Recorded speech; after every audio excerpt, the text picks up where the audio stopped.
Well, we've recently reported Manion's Wholesale in Superior is closing its doors after Northern News Now reached out multiple times. Manion CEO Rob Manion has clarified that Manion's Truss is moving production facilities. In a statement, the CEO says that they have made the difficult decision to move Manion Truss production from Superior to their Pillager, Minnesota location.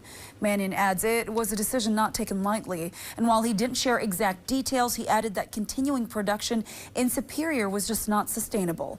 Superior Truss's operation is staffed by under 50 employees, they say, and some will be able to transition into roles at their other companies.